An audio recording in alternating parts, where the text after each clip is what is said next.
Okay, good morning sa mga sigsubaybay sa atong programa Talakayan, Balitaan at Kaalaman, Tabak. This is Itanong Mo kay Chito Gabino III.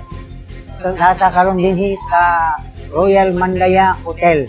Sa dili nato gipahigayon ang atong interview sa atong banggitan nga architect sa siyudad sa Davao na si Chito Gabino III. Okay sir, good morning sir sa tagapagsubaybay sa programa natin ngayon. Good morning also sa iyo, Tomas, sa ating mga radio listeners. Tapos sir, ito yung huli mong libro ngayon na nagawa. Itong ika-36 books mo na nagawa.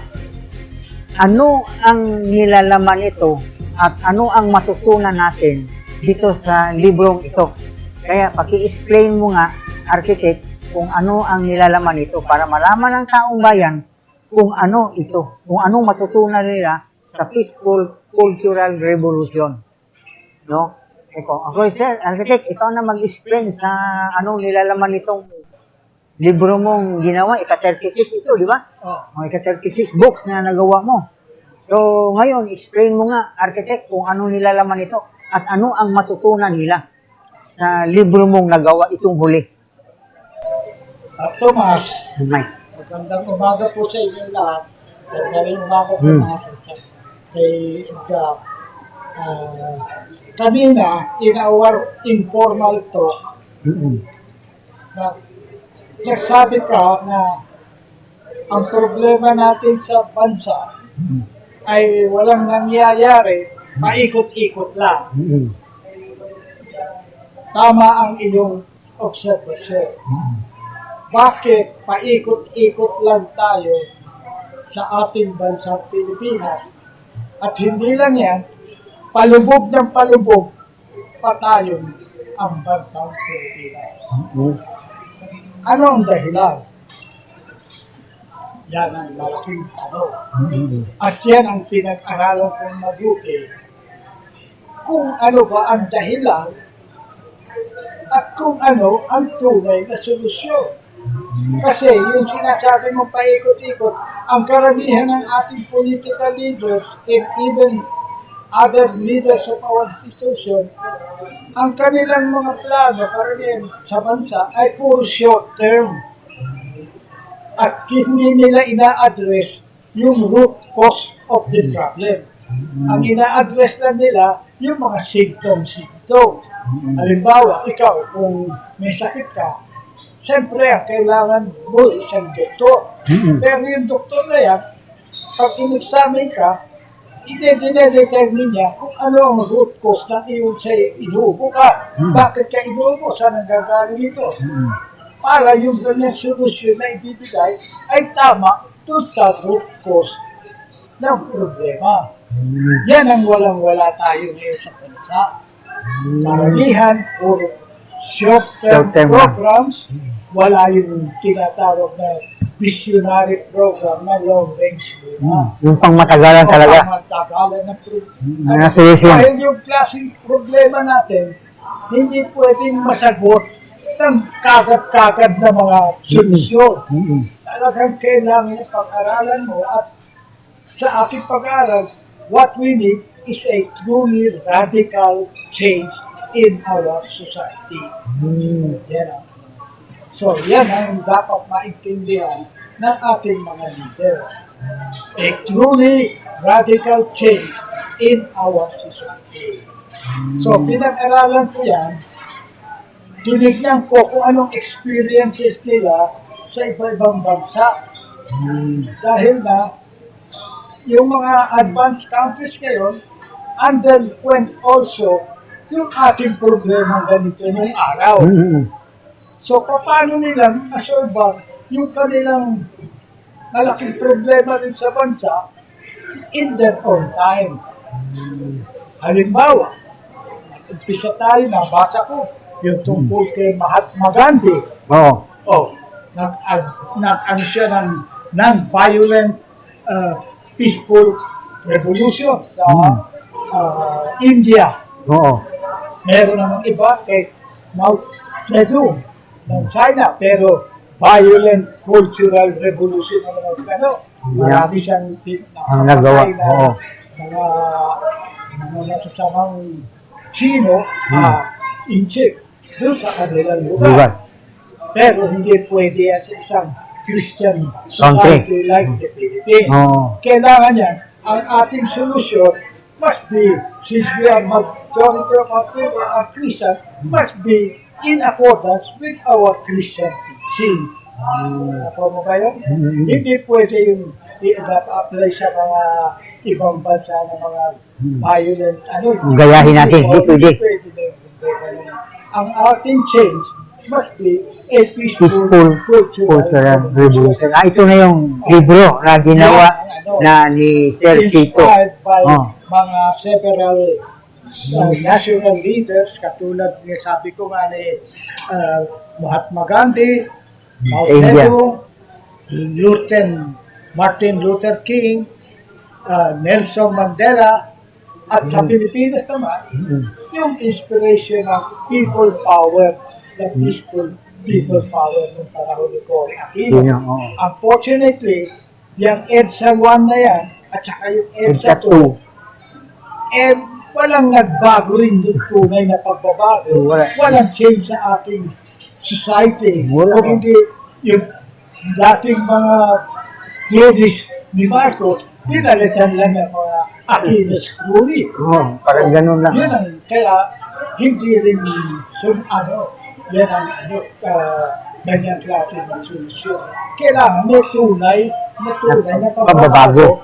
At ang i-address natin yung root cause ng ating problema at kung paano kasama na rito yung ating mga weaknesses as a people para ang solusyon talagang i-address in a long-term way. Hindi pwede yung yung short-term lang. Kaya mahabang gamutan talaga ito ng ating sick Philippine Christian Society. Pero, architect, nangangailangan ito ng mahaba-habang panahon din. Kung halimbawa, ikaw naupo na isang presidente. So, hindi mo makaya gawin siya in 6 years lang. Hindi Hindi kaya. kaya. So, Yan ang isang isang problema. Huwag subukan na solve rin ang problema ng bansa natin in a 6 6 year years. period. Hindi pwede. Hindi pwede Oh, yan. hindi madali yan. So, ang kailangan natin, lalo na kung presidente ka ngayon, i-breakdown mo yan, yung long range. Meron kang short-term solution, meron kang middle-term solution, which will lead later on dun sa iyong overall long-range solution. Kaya meron kang gano'n. Step 4, yung tamang step. Step 1, Step step 2, two. step Three. 3, hanggang makuha mo yun. Makuha mo lahat. Ang nabanggit ng ating simbahan, ang pinaka-goal daw dapat natin ay national renewal. National renewal. At inanong nila yan sa kanilang mga national prayer. Ang problema, hindi nila in-specify kung paano ma-achieve yung national renewal. At yun din ang pinag-aralan ko. Kung meron kang tunay na pagbabago, sabi nga isang matalinit philosopher, guided din yung aking pangapag-isip. If you want to effectively change a nation, change first the mindset and behavior of the people. Nakuha mo yun? Oo. Hindi pwede yung bansa mo ng unahin mo. Unahin mo muna yung mga tao. Yung tao. Silang unahin mong turuan. Silang dapat unahin magbago. Magbago. Tayo. Kung hindi tayo magbabago mga Pilipino, anong mangyari sa bansa? Mabago natin ang ating Bansa. tunay na pagbabago sa ating bansa. Wala. So, yan ang short term. Baguhin mo muna, i-renew mo muna ang mga katauhan. So, unang-una dyan, hindi din bago mo gawin yan, tayong mga Pilipino, bawat isa sa atin, mag-isip-isip din naman. Hindi pwede yung tuturo mo siya ang magbago, pero ikaw hindi. Gawin mo ito, gawin mo yan. Hindi pwede gawin mo muna sa sarili mo yan. Nakuha mo ba yun? Oo. Kung gusto natin Yung pagbabago. tunay na pagbabago ng bansa, unahin natin ang pagbabago Sa ating sarili. Yan. Yan ang unang Oo, leksyon. yun ang unang leksyon. Paano mong babaguhin ang bansa, baguhin mo muna ang ating sarili. Bawat isang Pilipino ngayon, talagang magkailangan pagbabago nila. Yan din. Kaya nandito yung ating libro na ito. Yan. Tumututok muna sa sinasabi natin self-renewal, then people renewal, then community renewal, then national renewal. Step by step. Step by step yan. Di pwedeng biglain. Tanungin kita ngayon, sinong leader natin, national leader, so ikaw yung na nagtuturo, nagsasabi ng ganyang bagay. Parang hindi ko narinig itong mga sinasabi mo ngayon, yung pinapaliwanag mo sa nalalaman mo, hindi ko narinig sa mga politician. Wala akong narinig. So ngayon lang, kaya nag-research ka siguro, so malamang yung na-research mo, isulat dito sa libro itong Peaceful Cultural Revolution. Tama ka dyan. Oo. Kaya, nung aking tinignan, Oo. halimbawa, ang isang pumutok ngayon ng pinaka-nasyakang mga ating Pilipino, yung massive corruption sa flood Oo, yung control flood control. project. Grabe yun. Oh, grabe. Mm. Pero, inanalyze ba natin? Ang sabi mo nga, paikot-ikot lang tayo. Oo, paikot-ikot ka. Kasi, yung may isang pinakamalaki natin problema sa yung corruption. Oo. Paikot-ikot lang Oo. na corrupt ang mga na-elect natin mga leaders. Kaya, ang bansa, paikot-ikot lang din. Nung araw, Tomas, nung bata-bata pa ako, ang Pilipinas ay second to Japan when it comes to development. Second to Japan. Ngayon, second pa rin tayo So sa last, sa ubos. Napag-iwanan na tayo. nabaliktad na. Hindi. Napag-iwanan na tayo. And yan na ang ating problema malaki. Napag-iwanan na tayo. Even yung Vietnam, overtaken na tayo sa when it comes to progress, when it comes to development. Malaysia, noong araw, bidang-bida ang Pilipinas. Ngayon, Wala na. wala. Natatawa na lang tayo sa bagay na yan. Oo nga. Oo, nangyari na. Masakit talaga Oo. nangyari na yan. Masakit isipin, pero andyan naman. Wala tayong magawa. Pero yun na, ang gawin natin ngayon, pag-aralan natin muna itong naisulat ko na ito, yung leaders natin, pag-aralan din muna natin, at para mag-umpisa tayo ng tama. At ang tama na pag-umpisa ay unahin muna natin ang pagbabago ng ating mga Pilipino. Tayong, Dito ngayon sa libro na ito, yan ang first part yan. Andyan. Ang tinatawag kong programa dyan ay Be a New Filipino.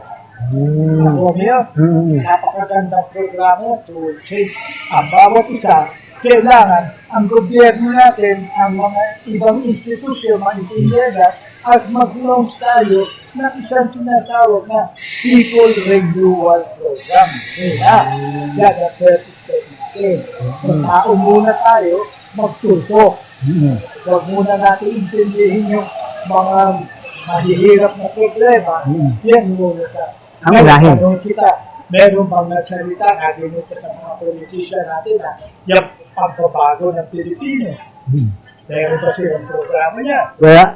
Wala. Alam mo, wala akong narinig. Oh, kaya nga mapaikot-ikot. Kaya. Ngayon, I hope na lahat ng political leaders natin, basahin po ninyo, pag-aralan po ninyo itong libro na ito na bunga ng talagang matagal ko ng pag-aaral kung paano mapaigi dahan-dahan ang ating bansa at ang ating kapatid.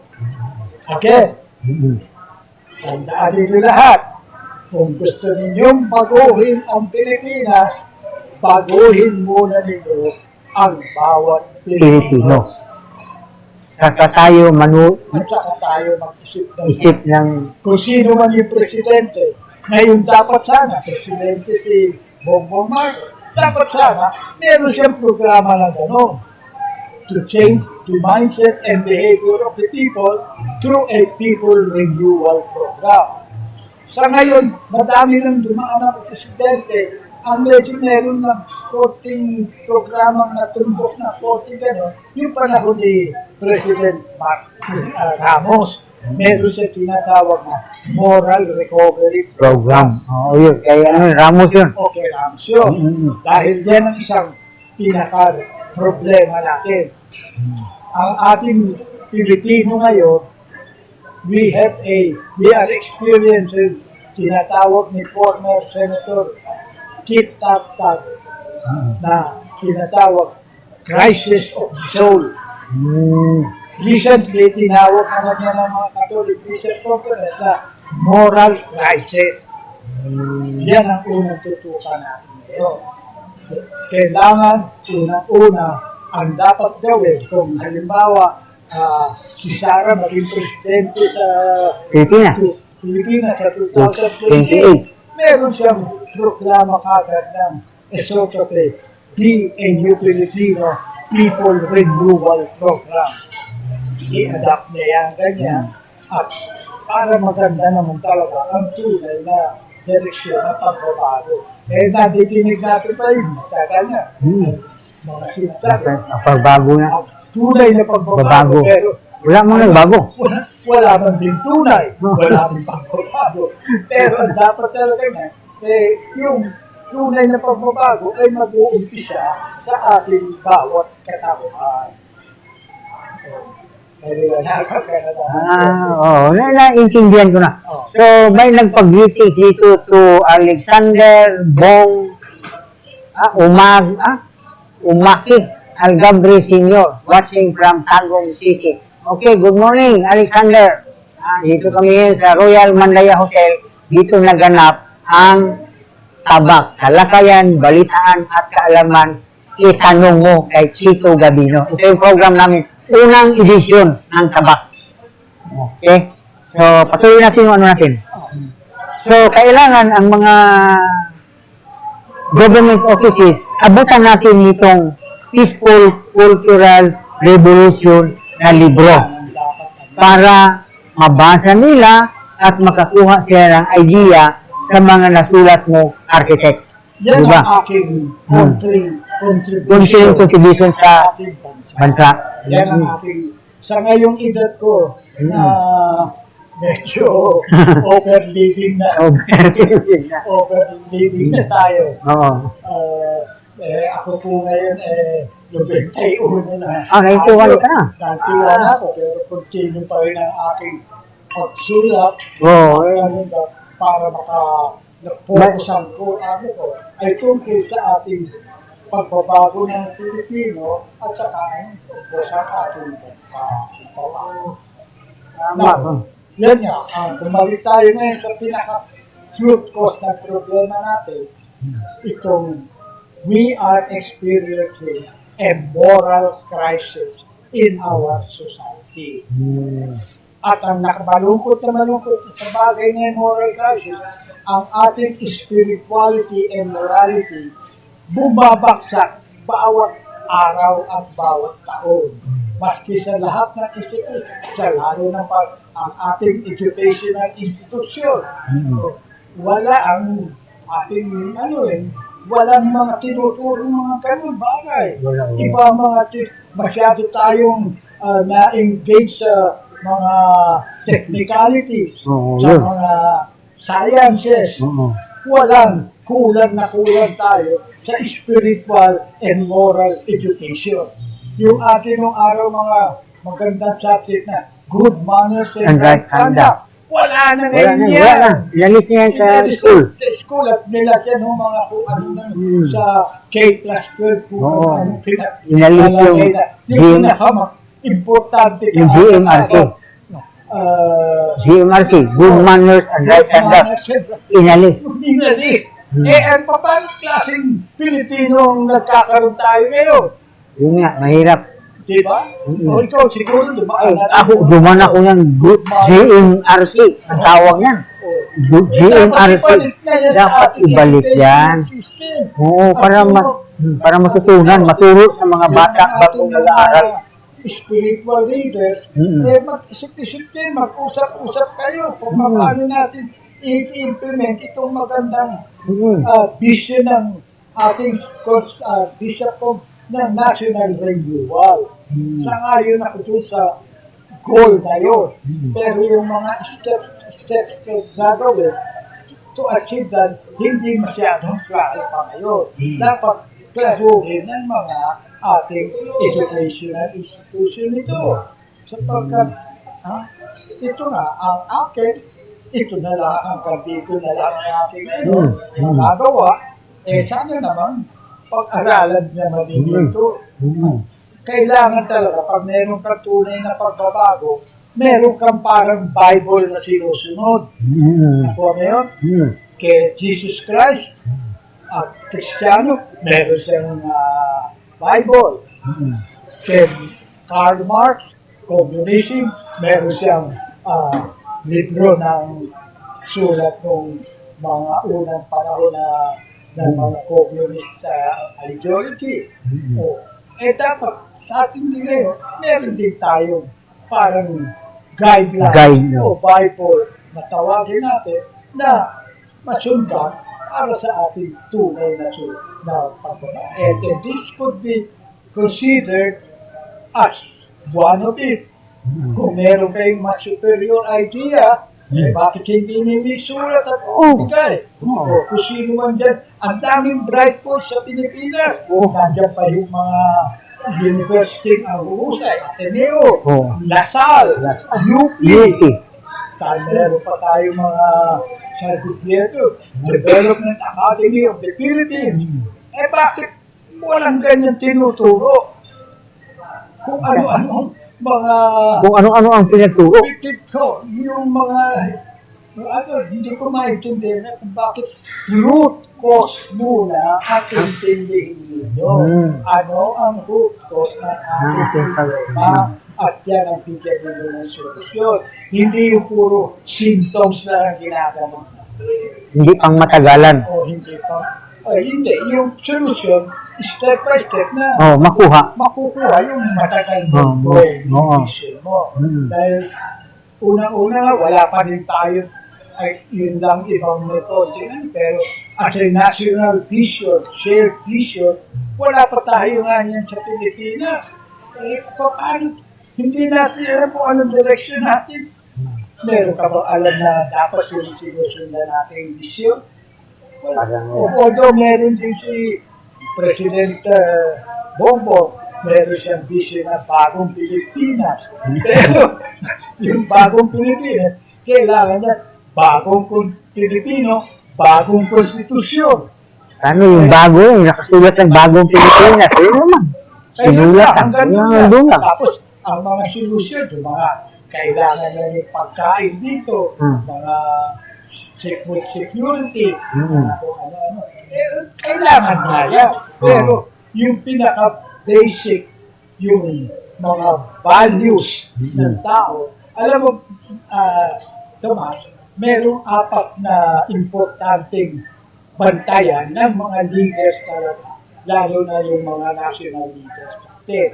At sa aking paningin, hindi nila parang naiintindihan yun. Unang-una, ang 4 po na 4 determinants of a real state of a nation ay 4 na factors. Number 1, what kind of government do you have? Number 2, what kind of political system do you have? 3, what kind of economic system do you have? And 4, what kind of values do you have? So, kung examinin nila, anong klaseng gobyerno meron tayo ngayon? Maganda ba? Hindi. Ikaw ang sumagot. Hindi maganda ngayon. Pahirap ng pahirap na. Ano ang yung bang ating political system na maganda o hindi? Hindi pa rin. Hindi pa. Oo, sa totoo. Kaya nga yun sa totoo tayo. Yung ating economic system na where the rich get richer Mm. and the poor get poorer. Okay. Maganda ba yan? Eh, hindi maganda. Eh, yung values natin ngayon, wala na. Wala. Hindi na Wala na. nagtuturo Oh, ng wala. values. Wala na. Oh, Yung values subject, wala na. Kung ganyan ang pinagdira, kailangan talagang palubog tayo. Oo nga. Yan ang ating situation. Mm. So, yung bagay lang na yan, dapat maintindihan ng mga leaders natin. Pero sa tingin, yun ay may one leader na sa susunod, nagsasabi ng ganyan. Meron ka ba alam? Paano? Walang nagtuturo. Press ka. Oo. At alam mo, paligid-ligid Oo, sa paligid. Hindi mo lahat yan. Pero meron ka bang natinig ng mga ganyan salita? Wala. Ang marinig mo lang kung may nasunugan, abot tulong. Yun. May mga naghihirap tulong, may nag-elpit tulong. Hanggang doon lang. Tulong yan. Hanggang doon lang. Wala na. Wala. Yun lang ang nalalaman ko sa paligid. Importante rin yun. Hindi naman natin Importante siya. Pero, Kasi mga, kailangan sasabayan din ninyo ng mga tinatawag na total development of the people. Gaya, aside from economic and politics, number one dyan talaga, yung spiritual growth ng ating Pilipino. Diyan dapat ang ating mga leaders of our institute, ng ating mga Christian leaders, ng ating mga churches, maging active sa bagay na yan. Kailangan mag-coordinate sila with the government. Eh yan ang problema nga ni. Away ng away ang nangyayari lang. Away ng away itong mga institusyon. panay dimandahan. Kaya nga, puro away na. Kung dapat yan, sana magtawag kayo ng isang summit. Nandyan lahat ang mga leaders ng iba-ibang institution, a summit on shared vision of the Philippines. Yan lang magawa ninyo. Napakaganda na yan para malaman natin lahat kung saan ang direksyon ng gusto ng talaga. But it must be a shared vision. Wala, gumagawa. Wala.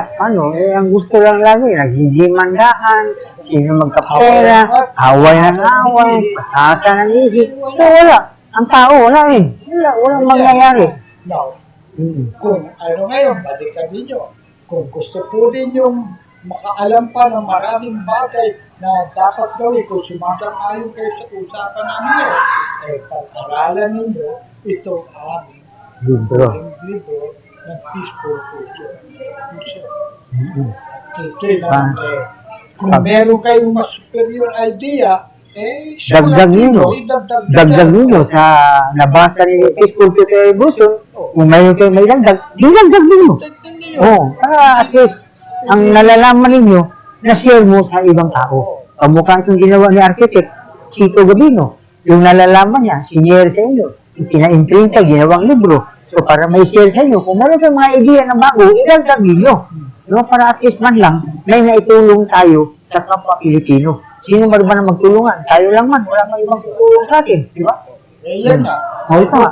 Itong programa natin ngayon na will open the eyes and minds and hearts of those listeners at makita nila kung ano ang tamang gawin sa ating bansa.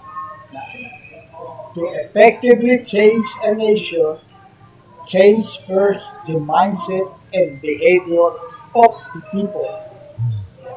Yan lang ang natin. Kailangan matuto sila dito. Pag nagkaroon sila ng kopya nito, kailangan pag-aralan ninyo kung anong nilalaman ng libro nito. Ano maganda. Ano maganda. I-adapt. Hindi kayo sang-ayon, gumawa kayo ng inyong bagay na kung anong gusto nyo. Yan ang sana mangyari. Pero imposible pag nabasa mo ito, wala kang matutunan ang lahat na nilaman ng librong ito panay sa kabutihan ng taong bansa. Di ba, Architect? Ang nilaman ito, oo. Yan ang ating tawag yan. Dasal. Yan ang pinagdadasal natin na mag-aral naman tayo. Kung hindi nyo kayang tanggapin ang nasulat dito, Palitan nyo naman yung gusto ninyo. Dagdag ninyo. Kung masupir, Oo, masapin nyo. pero kung inferior lang, wag na siya. Oo na. Tumahimik ka na lang. Oo. Kasi itong gumawa ng librong ito, hindi basta-basta na tao. Pinag-aralan itong mabuti, saka ito sinulat sa libro. Kaya kung gagastos ka ng libro, wala namang kabuluhan, bakit pa gagastos sa article? Oo. Oo, tapos pamigay na lang. Oo. Oo. Pinamimigay ko Pinamigay na. Oo. Pinagbibili. Oo. So, kung merong mabuting, meron dyan sa mga foundation na, siguro, kopyahin pa rin ito, Oo. dagdag Dagdag. para may pamigay sa iba pang mga Yung gustong matuto. gusto mo. So, ano kaya, kailan kaya ang susunod natin maging programa ulit dito? Kailan ka naman uuko? Once a month lang tayo, ano? Tama na muna yun. Once a month. Talagang mabibigat naman yung ating topic. Topic, oo. Talagang, Bawas segment natin. ito lang Oo. mag-iisip-isip yun, isang buwan na pag-alo, baka Oo. marami pa sa kanila Tingnan natin. Pero, meron naman tayo dito iba pang mga Issues. support dito. Okay. Ah. Yung mga ibang detalye na bagay na hindi na natin makover ngayon, pwede namang i-cover Pag-usapan sa susunod na edisyon. magsusunod. Oo, Kasi kasi- tulad nga yung four major determinants, Mm. examine natin mabuti. Mm. Ayun. And then, ang isa pa talaga, yun din na tinatawag na meron akong sinusulat, pinaka-finalize ko na, yung education in constitutional reform. Yan ang Kasi, isa sa pinaka-importante natin talaga ay maayos natin yung ating konstitusyon na ginawa ng revolutionary government ni Cory Aquino noong araw. Yung sumulat po ng ating konstitusyon noong panahon ni Cory, mga elite na selected people yan, na inuuna nila yung kanilang Sarili. interest, imbis na interest ng tao. Kaya yung ating sa Ligang Batas ng 1987 Constitution, kung ako tatanungin mo, talagang kailangan po na pagbabago ito. Pero ganun pa man, masasabi ko sa iyo, any constitutional reform, para hindi masyadong controversial, dapat isasagawa ito ng mga elected delegates sa Constitutional Convention. I-elect natin yung mga tao na siyang magbabago ng ating Constitution. Hindi pwedeng iwan lang natin yan sa mga politician. Tulad ng mga binabanggit ng iba. Hindi pwede yun na puro politician lang ang gagawa niya. Sapagkat alam naman ninyo ngayon, karamihan ng ating politician ay puro self-serving. So, ito ngayon, ang ating napopromote itong peaceful cultural revolution. Sa unang segment ng tabak, talakayan, balitaan at kaalaman, itanong mo kay Chito Gabino III. So, yung programa namin na dito naganap sa Mandaya Hotel. Dito namin inano ang aming program dahil buti pumayag ang management ng Royal Mandaya. Ang unang segment ng talakayan, balitaan at kaalaman, itanong mo kay Chito Gabino. Ito yung program namin once a month. Di ba, producer, director? Tsaka, yung ating inimbita din natin yung ating mga kasamaan lalo sa taba. Oo, yun nga, inimbita ko. Di man dumating si Atty. Dave Bustamante. Mga iba pang buhay dyan. Oo. Busy siguro. Alam dyan, marami na rin tayo mga kasamahan na ang tinawag na ng Diyos. Yun yan, natitira pang mga survival at yung mga bagong membro ng mga bata-bata pa para naman sila magka-intindihan tayo. Sila naman magpatuloy ng ating magandang programa. Ako 91 years old tayo. Ako 71 na rin. Tanda na. Senior na. Kaya ipasa din natin sa mga kabataan yung ating mga nalalaman. Kung sasanayin sila. I-share na natin sa kanila. Then kung gusto din nila yung ating pamaraan, i-share din nila. Kamukha ko, biro mo, tagal ng panahon, nawalan tabak, so binuhay ko ulit. Ito nga yung unang segment natin ngayon. Nabuhay na. So, ang unang program natin na ginawa is to promote the peaceful cultural revolution na libro. Kasi ito ang dapat nating matutunan. Kasi napakahalaga sa mga nilalaman ng librong ito. Mabasa lang niyo ito, magkaroon kayong maraming matutunan. Siguro naman sa susunod na buwan, ang sinasuggest kong topic natin ay yung sinusulat ko ng mga education on constitutional reform para maintindihan din natin na talagang kailangan natin i-reforma yung ating 1987 Constitution in the best way possible na hindi involve masyado ang mga political leaders. Kailangan talaga dyan, ang gagawa talaga niya ay isang elected Constitutional Convention delegates para to avoid any controversial issue on this matter. Ipinoto na natin sila, mamili tayo na magandang tao na sa tingin natin, by district kasi din yan dapat butuan. Kung sino sa ating distrito ang paupuin natin. Sa tingin ninyo mainam na tao umupo para mag-aral at baguhin ang ating medyo unresponsive 1987 Constitution. Kaya ang susunod nga natin para to continue, yun ang topic natin, education on constitutional reform. Yun ang next topic. Second edition sa Tabak. Talakayan, balitaan, ang kaalaman, itanong mo kay Architect Chito Gabino III. Yan ang magandang natin by next month sa second edition natin. Kung kailan ganapin, malaman nyo din kasi i-announce mo namin sa kadangpan ni Dulier, kapihan namin ni Carlo Dulier. I-announce namin kung anong magiging topic sa susunod na buwan, kung anong schedule namin dito sa Royal Mandaya Hotel sa next month. Kasi pakilala mo naman si Carlo sa iyo para malaman din nila kung sino yung in charge ng yung ating programa. Si Carlo Dulier, siya ang producer-director ng ating program. Kadangpan Carlo Dulier, ABC. Okay.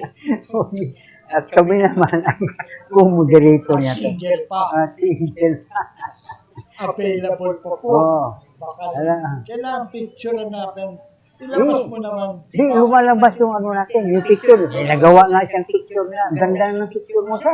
Architect, nagawa ito. Matindi itong producer natin. Producer-director. At nagmamayari pa ng